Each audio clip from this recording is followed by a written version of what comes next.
Soit dans l'actualité ce soir, à la une, le vice-président de la Banque mondiale a mission de suivi et évaluation à Kindia, une mission orientée sur les projets financés par son institution dans la lutte contre la pauvreté.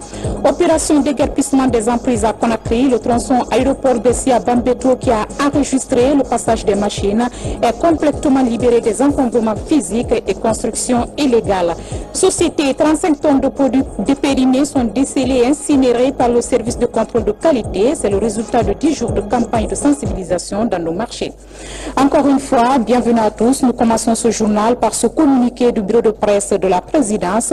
Dans le cadre du renforcement des liens d'amitié et de fraternité existants entre la République de Guinée et la République sœur de Gambie, son Excellence Cheikh Professeur Aladji Dr Yaya Adjedje Diamé Babili Massa, président de la République gambienne, effectuera à compter du lundi 21 décembre 2015 une visite d'État à Conakry. Sont conviés à prendre part au cérémonial d'accueil prévu à 7 h à l'aéroport international de Conakry-Bessia les personnalités ci-après.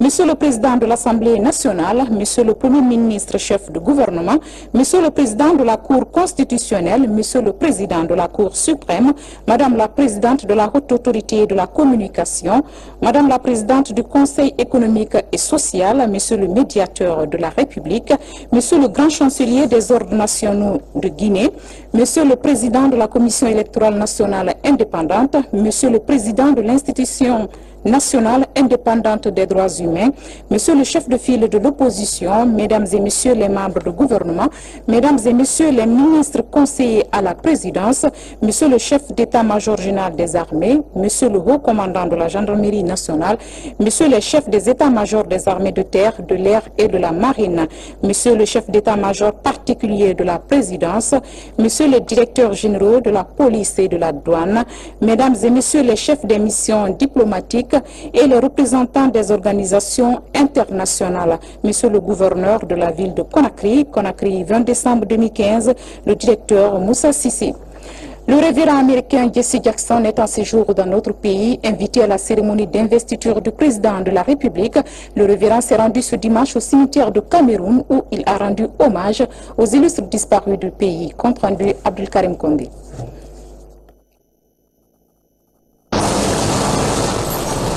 Jesse Jackson, le révérend, est une figure emblématique aux États-Unis d'Amérique dans la lutte pour l'émancipation des Noirs. L'emploi des Noirs dans les grandes entreprises et l'accès des étudiants noirs à de grandes universités américaines sont à son actif. Il est venu prendre part à la cérémonie d'investiture de son Excellence le professeur Alpha Condé, qui a bénéficié de la confiance de son peuple pour briguer un deuxième mandat présidentiel. Le révérend Jesse Jackson s'est incliné aujourd'hui sur les tombes des pionniers de l'indépendance de la Guinée, le feu président Ahmed Sékou Touré, Hadjama Fori Bangoura, Mbalia Kamara. Il a également rendu hommage aux héros guinéens qui se sont opposés à la pénétration coloniale. I visited the gravesite today of... Je viens de passer une journée à visiter la tombe du premier président Sékou Touré et de M. Stokely Kandika Kwame Touré. J'ai eu le plaisir aussi de visiter la tombe de la fille de Myriam Makeba qui est enterrée dans le même cimetière. J'ai aussi eu le plaisir de visiter la femme de l'ancien président M. Sékou Touré. Je suis ravi d'apprendre que la crise de la guerre au dollar est en train de prendre fin. Durant la crise, le dollar en Libéria, en Sierra Leone et en Guinée, nous, aux États-Unis, certains d'entre nous étaient préoccupés et nous nous sommes occupés de faire ce que nous pouvions pour assister ces pays.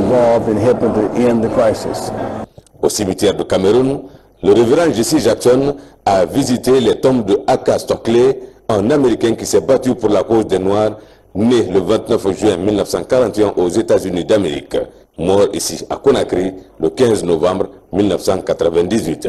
Il a également rendu visite à la tombe de Kemba Makeba Kouyaté, de Sibonge Angela Makeba, tous de la famille de la combattante contre l'apartheid en Afrique du Sud, Myriam Makeba ou Mama Africa. Jesse Jackson a apprécié l'élection présidentielle qui s'est déroulée en Guinée le 11 octobre 2015 et il s'est engagé à défendre la Guinée auprès des autorités américaines. Now, as that crisis ends, investment in Je vais engager le président Condé qui a voyagé partout dans le monde durant la crise de l'Ebola. Il essayait d'attirer des ressources pour sauver des vies dans le pays.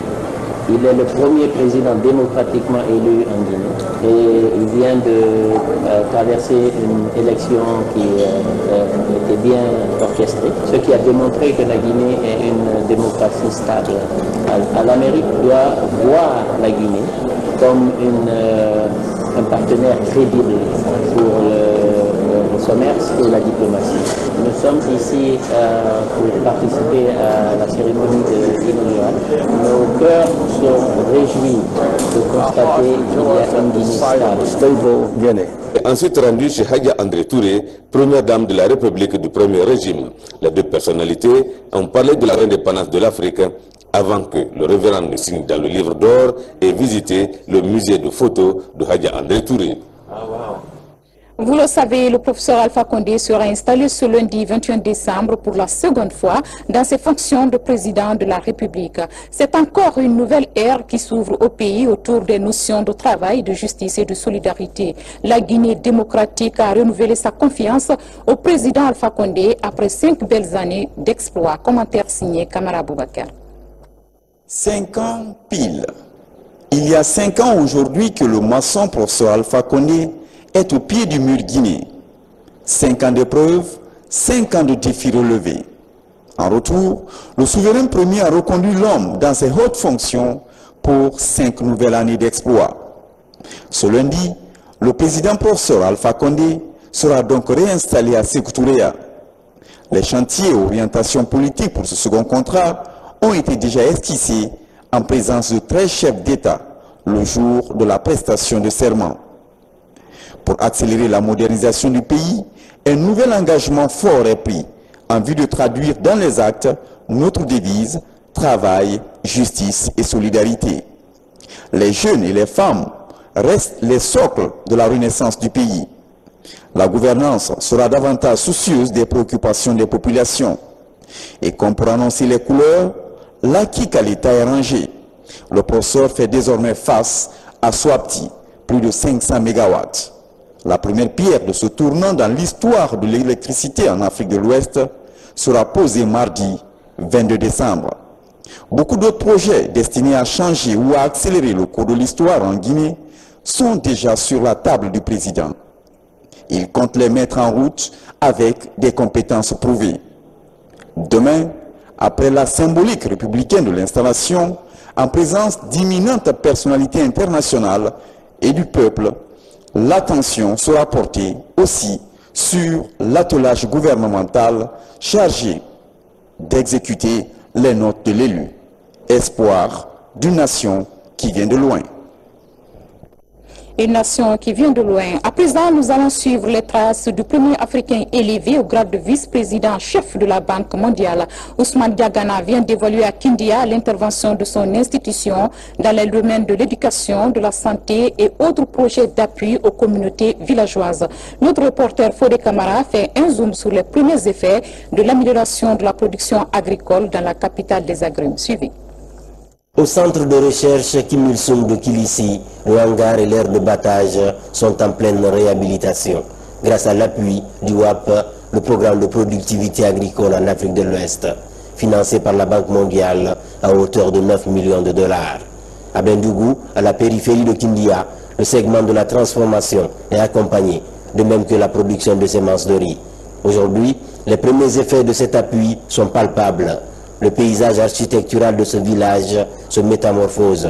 Des producteurs sémenciers se rivalisent dans la construction des maisons, à l'image de ces 4 chambres salons, douche interne, une œuvre de Bouramassouma, un jeune producteur de ce terroir. L'exemple le plus frappant, c'est l'exemple de ce jeune qui nous a montré sa maison construite à partir des revenus tirés de la production de semences. C'est un exemple qu'on aimerait démultiplier, multiplier par milliers. Ce jeune était dans la recherche de diamants, il a quitté et il est revenu à la terre. Et aujourd'hui, il attire d'autres jeunes à venir se positionner comme producteurs semenciers. Une appréciation positive et surtout une assurance que les expériences qui sont là ayant réussi, on peut se capitaliser dessus pour accompagner le gouvernement à aller à plus grande échelle. Pour huiler davantage la machine de la productivité, une complémentarité est développée entre ce projet régional et le PUAPA 2, le second projet d'urgence d'appui à la productivité agricole. Gravitant autour de 23 millions de dollars, cet autre appui de la Banque mondiale vise à accroître les superficies irriguées et à mettre à la disposition des producteurs des semences améliorées de riz, de maïs et de boutures de manioc. Le projet que nous avions visité a pour vocation de créer les conditions pour que la croissance soit forte et résiliente. Il s'agit de programmes d'agriculture. Je pense que c'est ça le rôle de la Banque mondiale. Pour boucler son périple, Ousmane Diagana, le premier Africain à occuper le poste de vice-président en chef et chargé de l'éthique à la Banque mondiale, a visité le niveau d'avancement des travaux de réhabilitation des infrastructures du centre de formation et d'application des technologies de Bambang. Financé par le PUAPA 2, cette rénovation a touché 9 bâtiments composés de bureaux, salles de formation, de laboratoires et de logements des stagiaires et experts formateurs. Autre visite à l'étranger, le ministre du Commerce vient d'effectuer une visite de travail au Kenya. Au cours de son séjour, Marc Yumbuno s'est entretenu avec la directrice exécutive du Centre de commerce international. Objectif, passer en revue les projets financés par cette structure en Guinée. François Mara, envoyé spécial. Le ministre du Commerce rencontre la directrice exécutive du Centre international du commerce. Au menu de cette rencontre, faire le point des projets financés par le centre ITC en Guinée. Marc Yumbuno a salué les efforts déployés par cette institution en Guinée en termes de financement de projets et de renforcement de capacité des cadres de son département. Il a ensuite traduit toute la gratitude du chef de l'État, professeur Alpha Condé, à la directrice du centre pour son soutien durant les pires moments de l'épidémie d'Ebola en Guinée. La directrice du Centre de commerce international a pour sa part apprécié ce partenariat franc entre son institution et la Guinée. Arata Gonzalez a réitéré l'engagement de son institution à accompagner la Guinée dans son programme de lutte contre la pauvreté.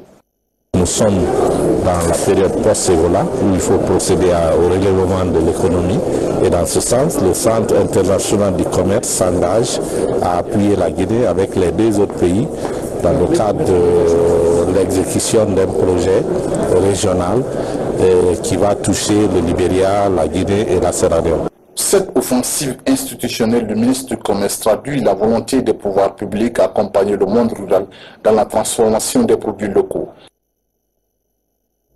À Conakry, validation du rapport de synthèse de la revue à mi-parcours du plan cadre des Nations Unies pour l'aide au développement 2013-2017. Les participants s'attellent à examiner les forces et les faiblesses du processus, mais aussi proposer de nouveaux axes d'intervention pour la période 2016-2017. Hadjaram Toulay Touré nous en dit plus. La présente rencontre a pour objectif de jeter un regard critique sur le niveau d'exécution du dit plan avant de proposer de nouveaux axes d'intervention pour la période 2016-2017. Cette première étape qui s'achève repose essentiellement sur 4 axes stratégiques. La promotion de la bonne gouvernance, l'accélération de la croissance, la promotion d'opportunités d'emploi et de revenus pour tous, la réduction de la vulnérabilité, l'amélioration des conditions de vie et la lutte contre la maladie à virus Ebola. Au cours de sa retraite annuelle qui s'est tenue en décembre 2014 en Zérékoré, l'équipe pays du système des Nations Unies en Guinée a conclu la nécessité d'intégrer un 4e axe stratégique qui coïncidait avec l'épidémie d'Ebola. Et pour pouvoir mieux répondre aux urgences du moment, il y a eu un 4e axe Ebola et autres urgences insérés dans le plan cadre. Le plan quinquennal de 2013-2017 est parfaitement adapté aux priorités nationales. Le mérite de son action est bien perçu par le gouvernement. Ce document reflète le contexte sociopolitique qui prévalait lors de sa formulation, tel que décliné dans le bilan commun des pays et intègre les avantages comparatifs du système des Nations Unies en Guinée. Cette revue nous a permis d'être suffisamment informés sur le processus de la revue à mi-parcours, de produire une matrice des résultats pour la période écoulée et d'adopter la proposition de matrice pour des résultats révisés pour la période restante 2015-2017. Cette revue sera l'occasion d'actualiser le plan cadre des Nations Unies pour l'aide au développement pour la période 2016-2017 et jeter les bases du processus de planification du prochain plan 2018-2022. Modernisation de la ville, Conakry entend redorer son blason à travers la vaste campagne de déguerpissement engagée par les autorités de l'aménagement du territoire. L'opération a touché la transversale numéro 2 du rond-point de l'aéroport Bessia au carrefour au Bambeto. Toutes les emprises ont été dégagées des encombrements physiques et occupations illégales. Saint-Martin Fascinadouno apporte des précisions. Le grand rond-point de l'aéroport international Conakry-Bessia reprend progressivement son image d'antan. Avec les machines du ministère de la Ville et de l'aménagement du territoire, il se débarrasse des encombrements physiques, des taudis érigés même sur les trottoirs. Pire, une autre ruelle bitumée est complètement bloquée. Sur elle sont construites les baraques transformées en buvettes et en restaurants. Le phénomène est perceptible le long du corridor aéroport Bambeto.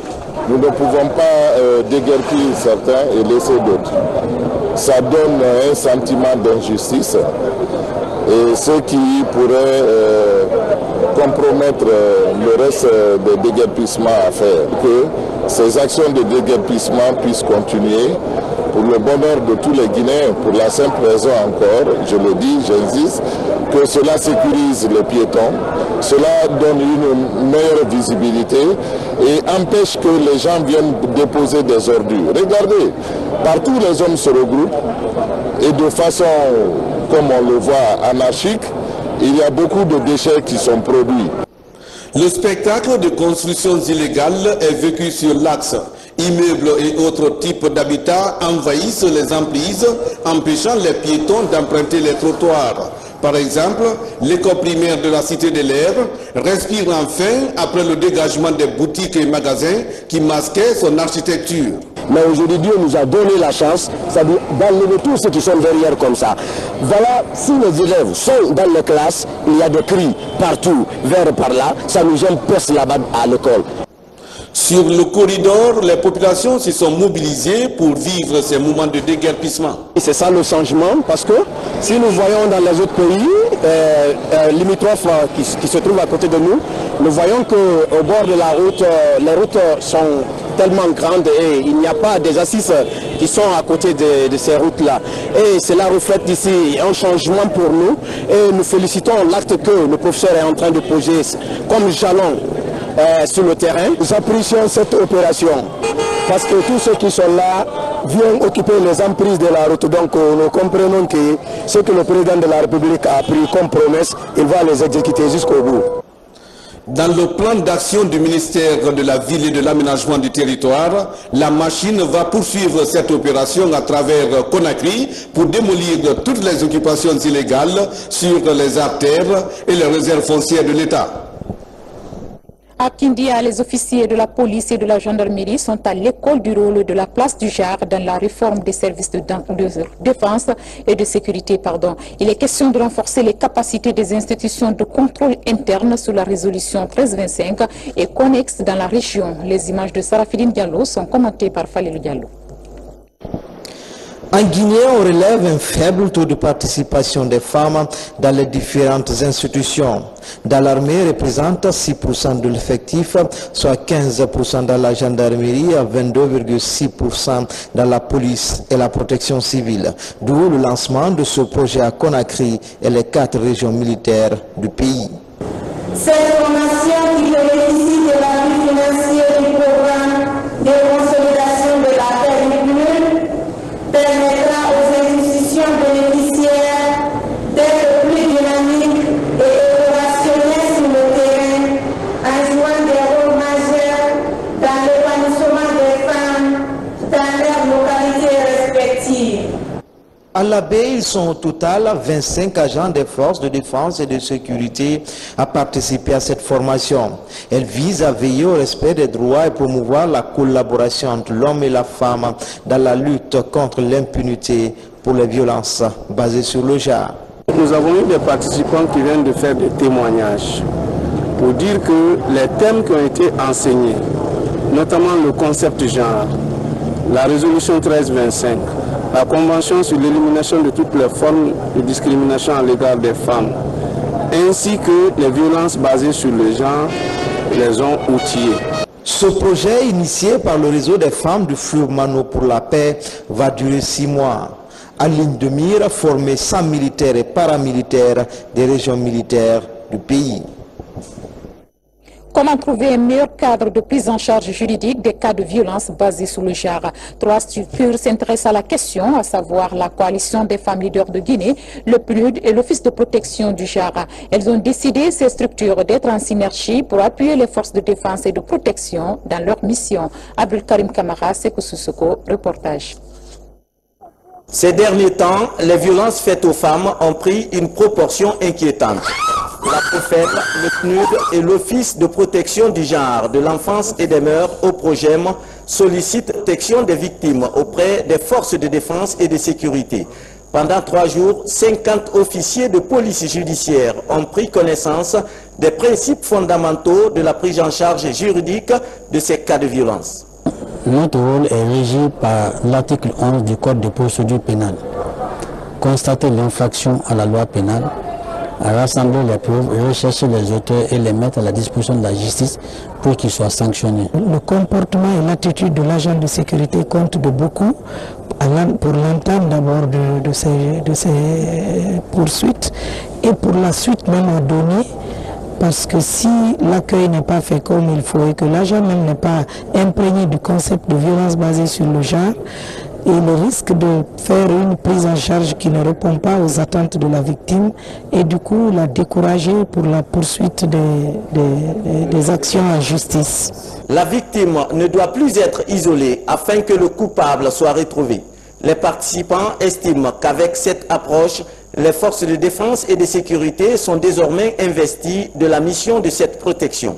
Rechercher les contraventions, les délits et les crimes, il est de notre travail, mais encore, ça nous a permis de plus de renforcer nos capacités par rapport à notre quotidien que nous faisons tous les jours. Puisqu'on a essayé de le régler, peut-être par coutume, ça n'a pas marché, il faudrait l'implication, une forte implication des forces de sécurité pour vraiment réprimer ce fléau qui ne fait pas du tout honneur à la femme.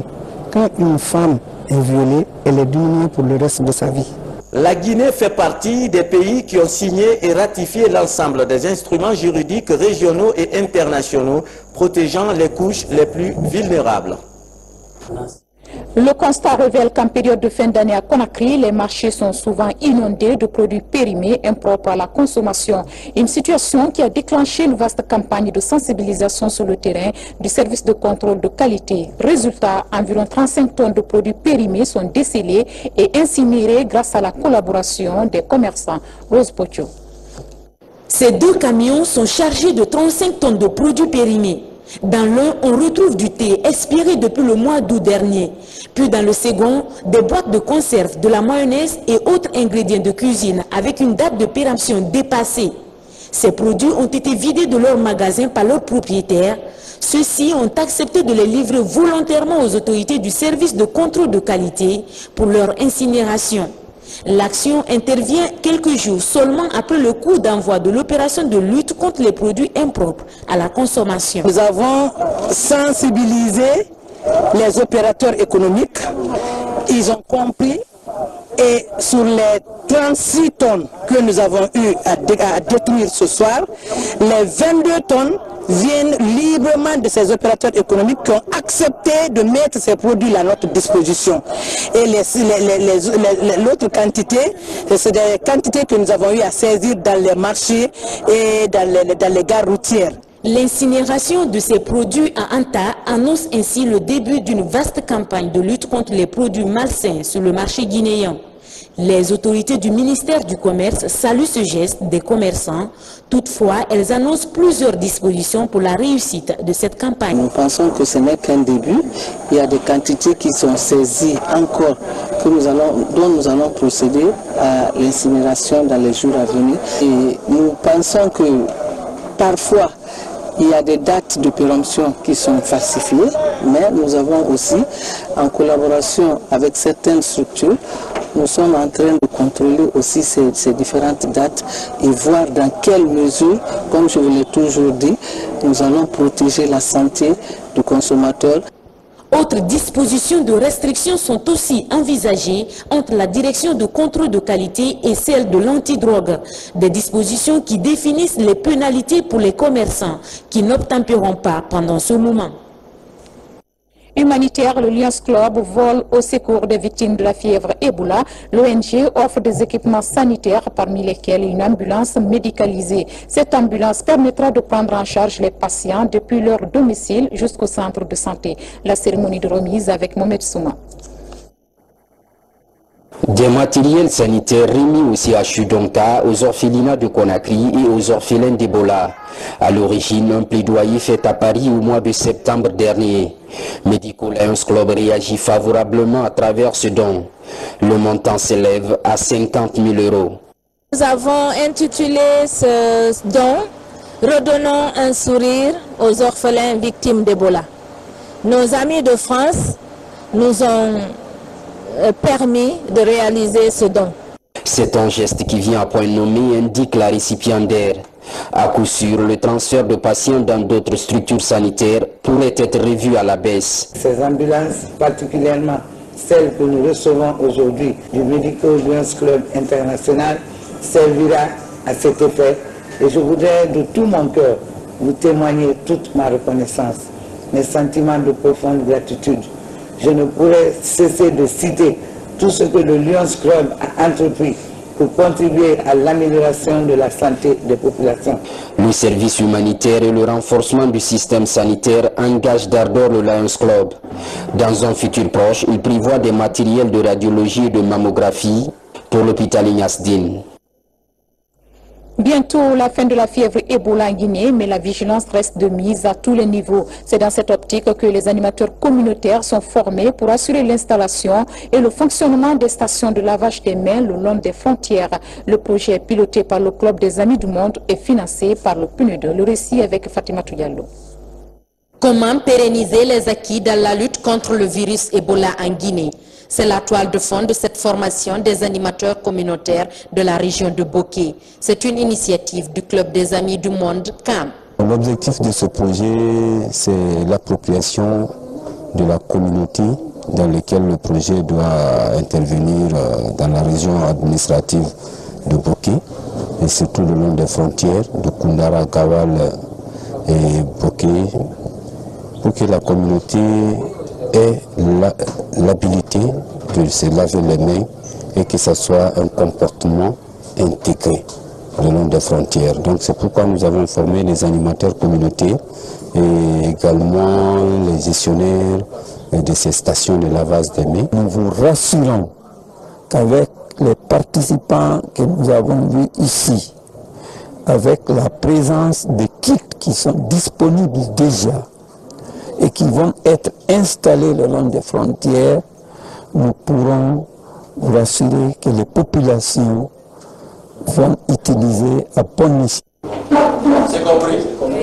Pendant 2 jours, 30 agents communautaires se sont appropriés des méthodes et techniques d'utilisation efficientes des stations de lavage des mains, des stations qui seront bientôt installées le long des frontières. Il faut qu'il y ait une implication à tous les niveaux.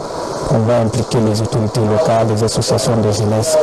On va impliquer vraiment tout ce qui est lié à la communauté par rapport, disons, toutes les sensibilités, pour partager avec eux le savoir qu'on a tiré de cet atelier. Depuis sa création en 1996, le Club des Amis du Monde, CAM, œuvre en faveur de l'amélioration des conditions de vie des collectivités locales.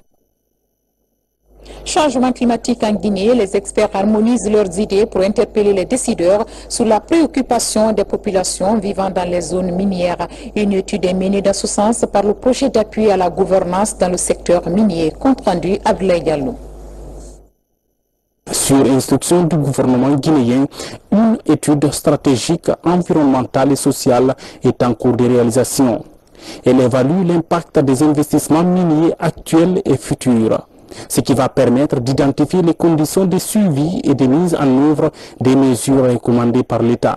L'étude stratégique environnementale et sociale est un moyen d'engager le processus de réforme du secteur minier de la Guinée à travers une approche qui allie travail d'analyse et dialogue avec toutes les parties prenantes du secteur minier.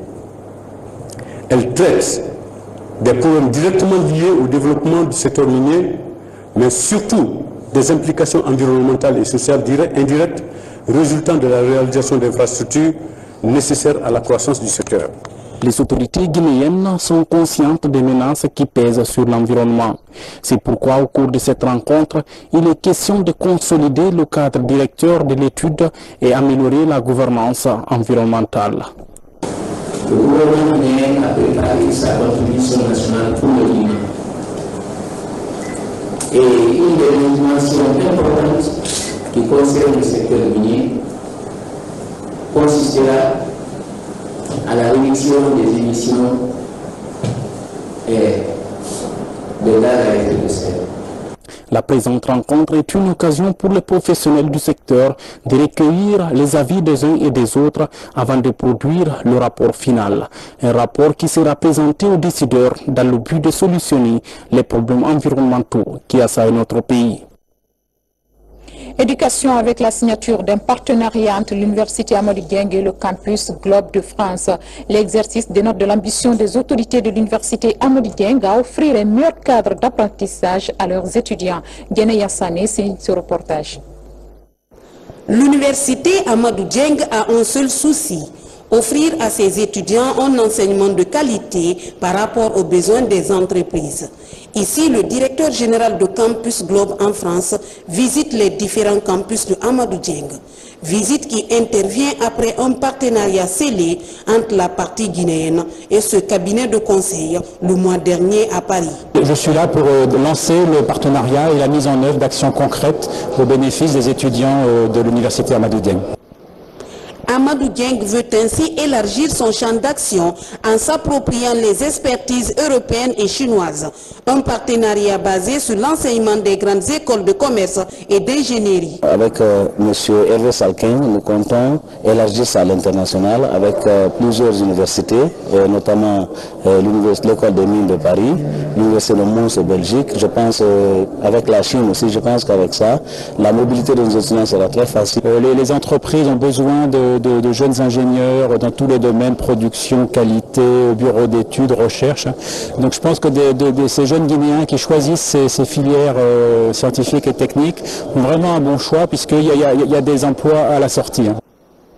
Depuis sa création il y a de cela quelques années, l'Université Amadou Dieng est représentée à travers 4 campus dans notre pays, avec un seul objectif: promouvoir l'excellence dans l'enseignement. Culture en bref, dans le cadre du spectacle dénommé le Merci du président au peuple de Guinée, demain 21 décembre au Palais du Peuple, l'ambassadeur de la musique guinéenne Bambino arrive cette nuit à Conakry et sera effectivement de la partie pour animer le méga concert gratuit placé sous le haut patronage du chef de l'État. Ainsi, Sekouba Bambino Diabaté, Aïcha Kone, Oumou Diabaté et 35 autres artistes se partageront la scène. Mesdames et messieurs, c'est la fin de ce journal, mais avant, nous allons revenir sur ce communiqué du bureau de presse de la présidence de la République. Dans le cadre du renforcement des liens d'amitié et de fraternité existants entre la République de Guinée et la République sœur de Gambie, son Excellence Cheikh Professeur Aladji Dr Yaya Adjedje Jami Babila Mansa, président de la République gambienne, effectuera à compter du lundi 21 décembre 2015 une visite d'État à Conakry. Sont conviés à prendre part au cérémonial d'accueil prévu à 7 h à l'aéroport international de Conakry-Bessia les personnalités ci-après. Monsieur le Président de l'Assemblée nationale, Monsieur le Premier ministre, chef du gouvernement, Monsieur le Président de la Cour constitutionnelle, Monsieur le Président de la Cour suprême, Madame la Présidente de la Haute Autorité de la Communication, Madame la Présidente du Conseil économique et social, Monsieur le Médiateur de la République, Monsieur le Grand Chancelier des Ordres nationaux de Guinée, Monsieur le Président de la Commission électorale électorale nationale indépendante, Monsieur le Président de l'Institution nationale indépendante des droits humains, Monsieur le chef de file de l'opposition, Mesdames et Messieurs les membres du gouvernement, Mesdames et Messieurs les ministres conseillers à la présidence, Monsieur le chef d'état-major général des armées, Monsieur le haut commandant de la gendarmerie nationale, Monsieur les chefs des états-majors des armées de terre, de l'air et de la marine, Monsieur le chef d'état-major particulier de la présidence, Monsieur les directeurs généraux de la police et de la douane, Mesdames et Messieurs les chefs des missions diplomatiques et les représentants des organisations internationales, Monsieur le gouverneur de la ville de Conakry, 20 décembre 2015, le directeur Moussa Sissé. Ainsi prend fin cette édition. À tous, merci de l'avoir suivi. Bon début de semaine à vous.